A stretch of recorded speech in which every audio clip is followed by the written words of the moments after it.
আমরা আলোচনা করেছিলাম আজকে ৩৫ থেকে ৪৬ পর্যন্ত আলোচনা করতে চাই বিইذنিল্লাহি তাআলা। একটি আলামত হচ্ছে আদামুল মুবালাহ বিমাসদারিল মাল মিন হারাম আম মিন হালাল। কিয়ামতের আলামত সমূহের একটি আলামত হলো সম্পদ উপার্জনে মানুষ হালাল এবং হারামের পরোয়া করবে না। সম্পদ উপার্জনের ক্ষেত্রে মানুষ হালাল এবং হারামের উৎসের ব্যাপারে পরোয়া করবে না। এইটা তাদের কাছে খুব একটা গুরুত্ব বহন করবে না। রাসূল করিম সাল্লাল্লাহু আলাইহি ওয়াসাল্লাম বলেছেন, লা ইয়াতিয়ান্না আলান নাসি জামানুন লা ইউবালিল মারউ বিমা আখাযাল মাল আমিন হালাল আম মিন হারাম। অবশ্যই এমন একটা সময় আসবে যখন একটা মানুষ তার সম্পদ উপার্জনের ক্ষেত্রে কোনো পরোয়াই করবে না যে এটা হালাল না হারাম। এ বিষয়ে ইতিপূর্বে বহু কথা এই মসজিদে আলোচনা হয়েছে।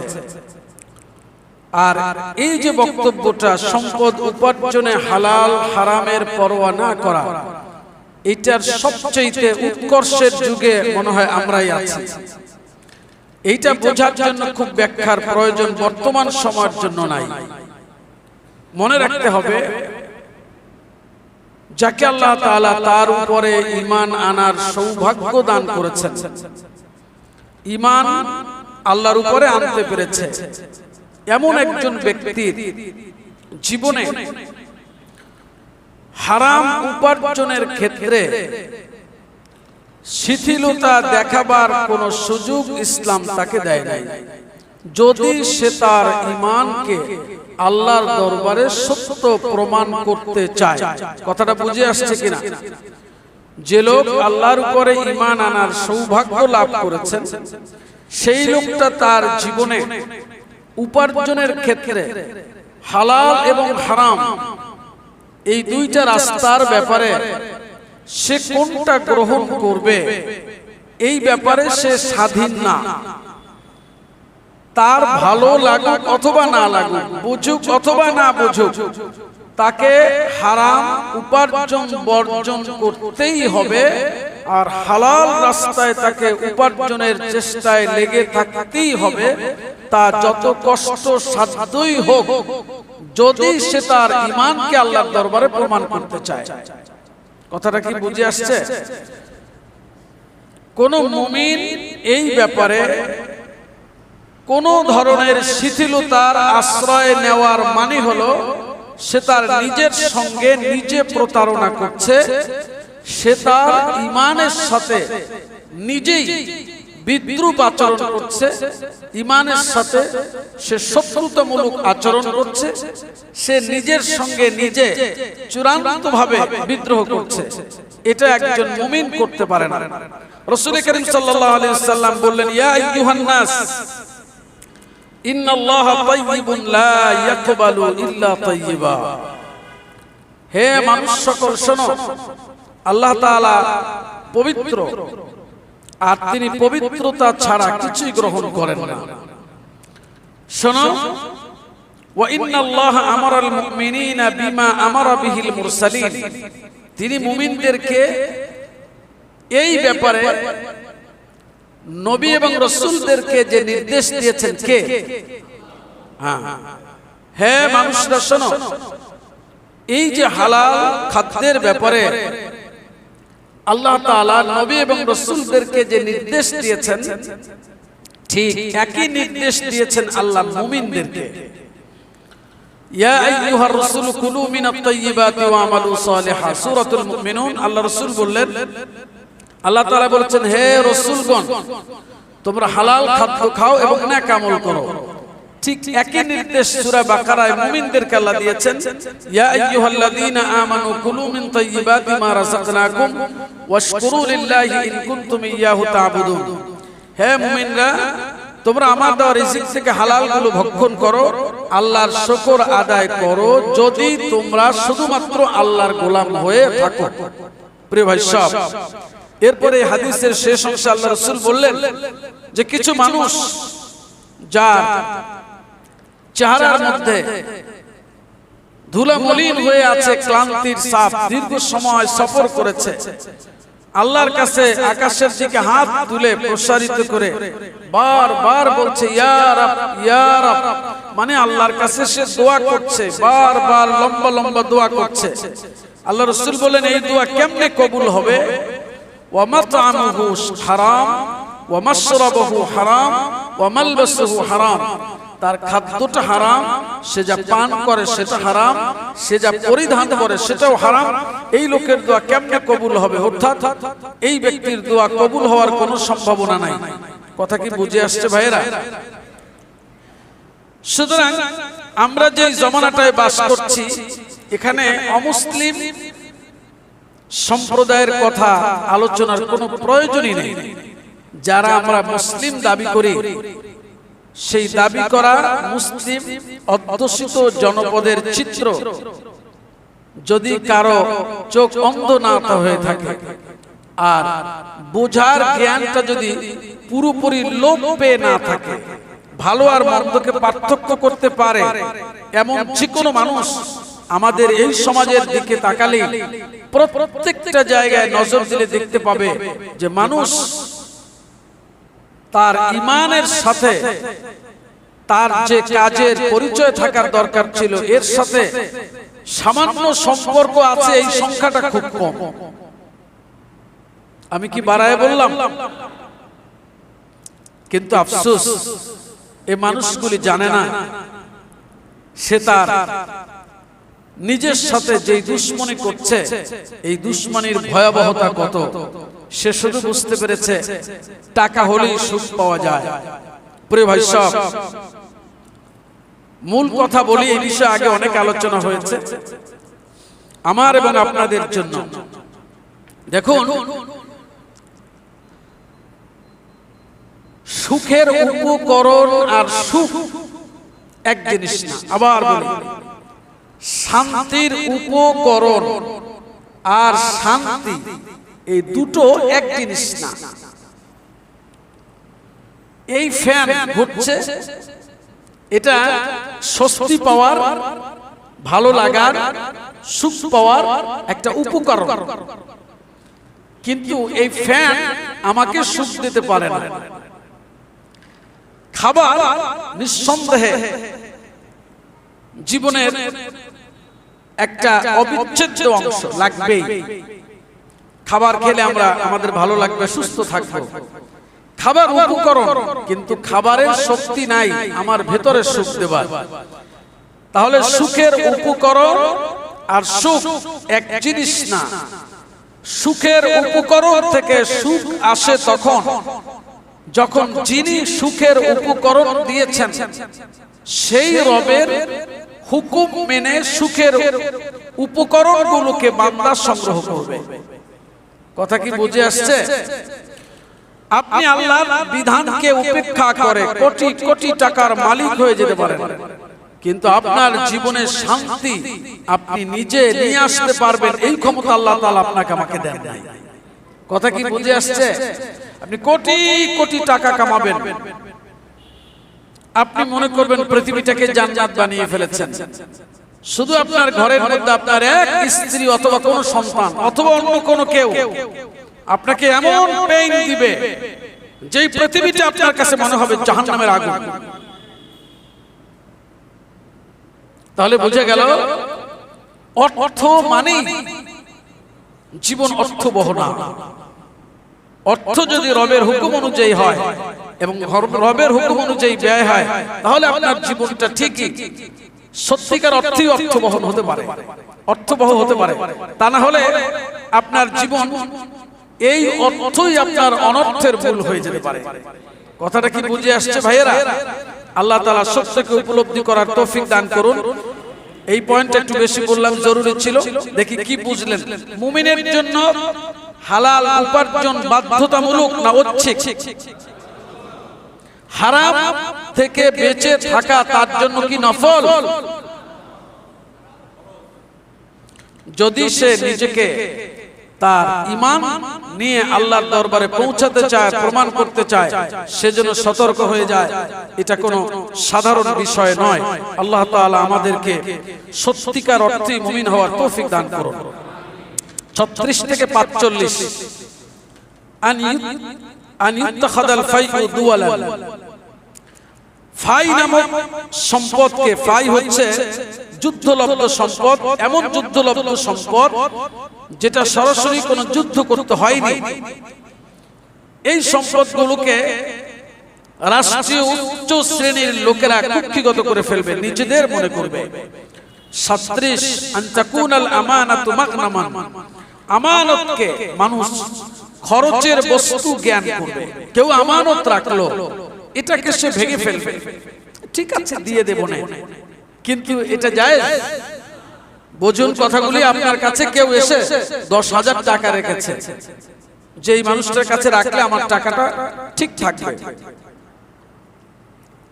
আপনি ওই 10,000 টাকা দিয়ে যাওয়ার পরপরই খরচ করে ফেললেন, দিয়ে দেব না আবার যখন চাবে। এইটা আমানত না। যেই 10,000 টাকা আপনার কাছে দিয়েছে ওটাই আপনি রেখে দিবেন, আবার আপনি আপনার কাছে যখন চাইবে তখন এটাই আপনি বের করে দিবেন। এটার নাম কি? আমানত। কথা বুঝে আসলো? রাসূল করিম সাল্লাল্লাহু আলাইহি ওয়াসাল্লাম যখন মক্কা থেকে মদিনায় হিজরত করলেন, এই ঘটনা শুনেছেন। যার করোনায় দুশমনরা দুশমনি করেছে, কিন্তু রাসূল যখন চলে গেলেন গোপনে, তখন সাইয়েদনা আলীকে রেখে গেলেন। আর তার কাছে ওই দুশমনরাই যে আমানত রেখেছিল, সাইয়েদনা আলীকে বললেন, আলী এই আমানতগুলি এই লোকের, এগুলো তাদের কাছে ফিরিয়ে দিও। এটার নাম আমানত। এটার নাম কি? আমানত। আমি বহু মানুষকে দেখেছি, কোন ব্যক্তি এসে তাকে বিশ্বাস করে টাকা রেখেছে, অন্য কোন সম্পদ রেখেছে, এরপরে সেটা নিয়ে বিচার বসাতে হয়েছে, ভেঙে ফেলেছে। নাই? একটু জোরে বলেন না কেন? না বানায় বলতেছি। 38 আন তাকুনা যাকাতু মাগরামান। যাকাত প্রদানকে জরিমানা জ্ঞান করা হবে। এটা আসছে না এখন? আমাদের বাংলাদেশের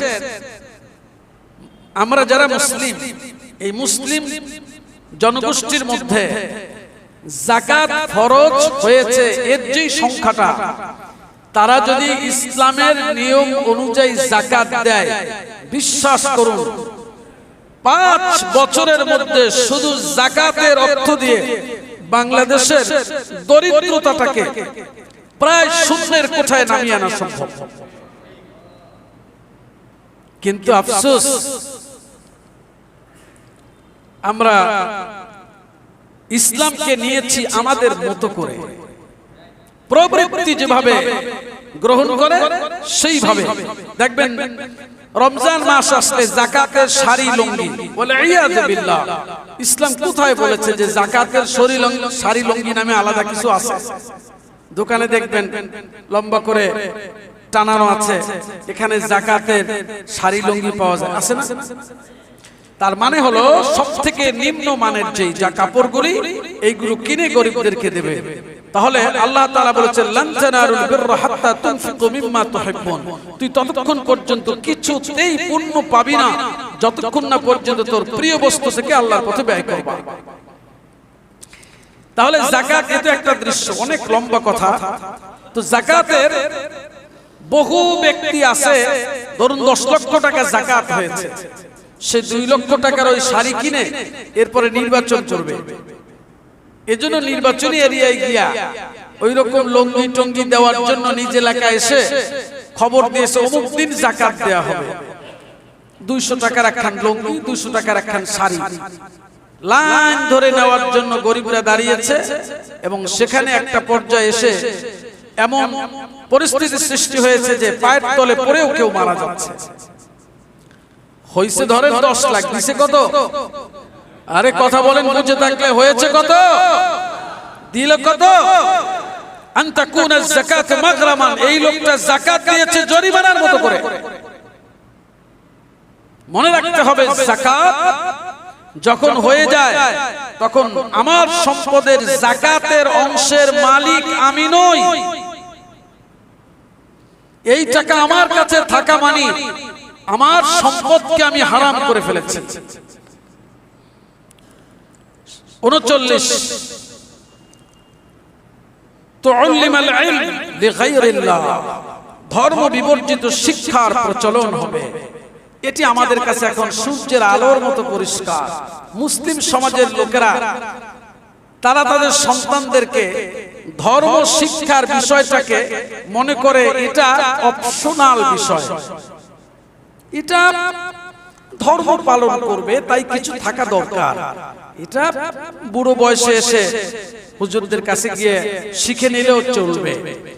বরং যদি কোনো জেনারেল প্রতিষ্ঠানে ধর্ম শিক্ষাকে বাধ্যতামূলক করে বাস্তব ভিত্তিক চর্চা করা হয়, তাহলে অন্য আরেক শ্রেণীর লোকেরা যারা তারাও নিজেদেরকে মুসলিম দাবি করছে, তারা ওই সব প্রতিষ্ঠানকে নানান ট্যাগ দিয়ে তারপরে ধর্মের শিক্ষাকে যাতে প্রশ্নবিদ্ধ করা যায় সেই কাজটা করতে থাকে। ঠিক না ভাইয়েরা?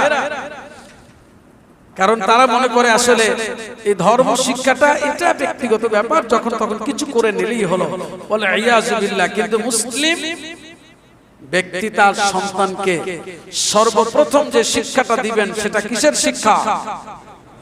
কোরআনের শিক্ষা। কিসের শিক্ষা? কিসের শিক্ষা? এজন্য আল্লাহ তাআলা প্রথম ওহী নাযিল করেছেন, ইকরা বিসমি রাব্বিকাল্লাযী খালাক, পড়ো তোমার রবের নামে যিনি সৃষ্টি করেছেন। এই হুকুম মুসলিম জনশক্তি পালন করছে না বলেই নিজের ঔরসজাত সন্তানের হাতে সে নির্মমভাবে নিহত হচ্ছে, লাঞ্ছিত হচ্ছে, পদদলিত হচ্ছে, ঘর থেকে বের করে দিচ্ছে। সমস্ত কিছু খরচ করে যে সন্তানকে উচ্চ শিক্ষায় শিক্ষিত করা হয়েছে, ওই সন্তানই আবার এই বৃদ্ধ মা এবং বাবাকে তারপরে বৃদ্ধাশ্রমে দিয়ে আসছে, এই জন্য যে তাদের যন্ত্রণা তারা সইতে পারে না। এটা আল্লাহ কোনোভাবেই আল্লাহ মুসিবত দেন নাই, এটা আমার পাপের ফসল। যারা এরকম আছে আপনি খুঁজে দেখবেন 99% জীবনের পেছনে গিয়ে দেখবেন এই নোংরা দৃশ্য ছিল। আল্লাহ সত্যকে বোঝার তৌফিক দান করুন। কোন নামাজি রিকশাওয়ালা তার বাবাকে ফেলে দিয়ে আসে না, আসে? 40 তাআতুজ যাওজা ওয়া উকুকুল উম, স্ত্রীর আনুগত্য করবে আর মায়ের নাফরমানি করবে। জামানাটা আসছে, স্ত্রীর আনুগত্য করবে,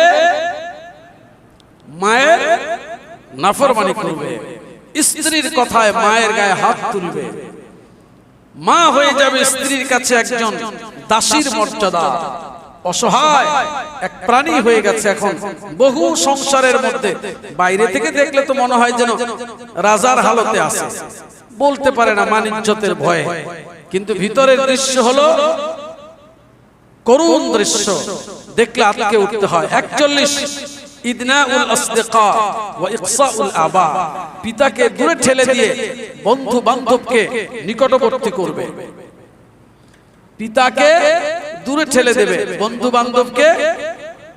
বহু জায়গায় এই দৃশ্য দেখবেন যে বাবা আসলে তাকে সময় দেওয়ার সময় ছেলের নাই, বাবার কথার কোনো গুরুত্বও নাই, কিন্তু সেই ঘরের মধ্যে বসে বন্ধুদেরকে নিয়ে আড্ডা দিচ্ছে, তাদের সাথে জীবন নিয়ে পরামর্শ করছে, কি করবে না করবে সিদ্ধান্ত নিচ্ছে। বাবা এক অসহায় প্রাণীর মতো বাসায় পড়ে আছে, তার কোনো গুরুত্ব নাই, যদিও বাবার তৈরি করা ঘরের মধ্যে এসব ঘটছে। 42 রাফউল আসওয়াত ফিল মাসাজিদ, অতি গুরুত্বপূর্ণ কথা। আল্লাহ রাসূল বলেছেন মসজিদে চিল্লাচিল্লি করা হবে, একটা জামানা আসবে মসজিদের মধ্যে উঁচু আওয়াজে কথা বলবে, মসজিদের আদব রক্ষা করবে না, এটা নাই? হ্যাঁ, সমস্ত প্রভুত্ব কর্তৃত্ব তার ক্ষমতার প্রয়োগ এসে দেখায় কোথায়? মসজিদের মধ্যে। নাই? হ্যাঁ, মসজিদের মধ্যে এসে তার প্রভুত্ব জাহির করবে। এমন বহু জায়গা আছে দেখবেন সমাজে 5 পয়সার দামও তারে দেয় না কেউ, কিন্তু সে প্রভুত্ব দেখায় মসজিদের মধ্যে এসে। নাই? হ্যাঁ, আপনি ভাবছেন আপনি খুব গুরুত্বপূর্ণ লোক, কিন্তু রাসূলের হাদিস অনুযায়ী মূলত আপনার মাধ্যমে কিয়ামতের আলামত প্রকাশিত হচ্ছে। তাহলে বোঝা যায় কি আপনি সৌভাগ্যবান না দুর্ভাগ্যবান? সাবধান, মসজিদ এটা সেই জায়গা যেখানে আপনি আপনার রবকে সিজদা করেন। এটা প্রভুত্ব ফলাবার জায়গা না, বরং সমস্ত প্রভুত্বকে, সমস্ত অহংকারকে, সমস্ত আভিজাত্যকে, সমস্ত ধরনের শরাফতকে, মর্যাদাকে পায়ের তলে পিষে তারপরে নিজেকে গোলাম হিসেবে সুপুর্দ করবার জায়গা। 43 সিয়াদাতুল ফুসাক আলাল কাবাইর, গোত্রীয় নেতৃত্বে পাপিষ্ঠদের আগমন। বিভিন্ন বংশের মধ্যে দেখবেন সবচেয়ে খারাপ মানুষগুলি নেতৃত্ব দিচ্ছে। ইয়াকুনু যাঈমুল কওমি আরযালুহুম, 44 জাতীয় পর্যায়ের নেতৃত্বে আসবে নিকৃষ্ট ধরনের লোকেরা। কে বলেছেন? সবচেয়ে বড় দুর্নীতিবাজ, সবচেয়ে বেশি নোংরা মানসিকতার লোকটা, সবচেয়ে খারাপ চরিত্রের লোকটা, এটাই আমাদের জাতীয় নেতৃত্বের দিকে চলে আসবে। এটা কিসের আলামত? কিসের আলামত? এবং সেই আবার জাতিকে উপদেশ দিবে সততার উপদেশ, অথচ তার 14 গোষ্ঠীর মধ্যে সততা কি জিনিস তা তালাশ করেই পাওয়া যাবে না, বরং অসততাই হচ্ছে একমাত্র তার যোগ্যতা। আমি বলি নাই, রাসূল করিম সাল্লাল্লাহু আলাইহি ওয়াসাল্লাম বলেছেন। 45 ইকরামুর রাজুলি মাখাফাতা শাররিহ, আক্রমণের ভয়ে একজন ব্যক্তিকে সম্মান করা হবে। এমন একটা জমানা আসবে যখন কাউকে আসসালামু আলাইকুম, এইরকম সালাম তো ভালো জানবে না, এরকম দিবে, আবার কেউ ভালোভাবেও দিবে। আমার মতো যে আছে আসসালামু আলাইকুম ওয়া রাহমাতুল্লাহ, এইটা দিবে এই জন্য যে লোকটা অপমান করতে পারে, অসম্মান করতে পারে, আক্রমণ করতে পারে, অর্থাৎ ওই লোকটার অনিষ্ট থেকে বাঁচার জন্য এই সম্মানটা করবে। আসলে সম্মান প্রদর্শন কি অনিষ্ট থেকে বাঁচার জন্য? এটা হওয়ার কথা ছিল লোকটাকে সত্যিই সম্মান করছে এই জন্য, তাই না? আল্লাহ রাসূল বলেছে একটা জমান আসবে এরকম। এটাও কি ব্যাখ্যা করে বুঝান লাগবে? এরকম মানুষ নাই আমাদের সমাজে? জোরে বলেন, আছে? এতক্ষণ পর্যন্ত যা বললাম এই সব একটি হাদিসের মধ্যে আছে, তিরমিজি শরীফের 2221 নং হাদিস। সব কথাগুলি এর মধ্যে আছে। মহান আল্লাহ তাআলা আমাদের সত্য বোঝার তৌফিক দান করুন, বলেন আমিন।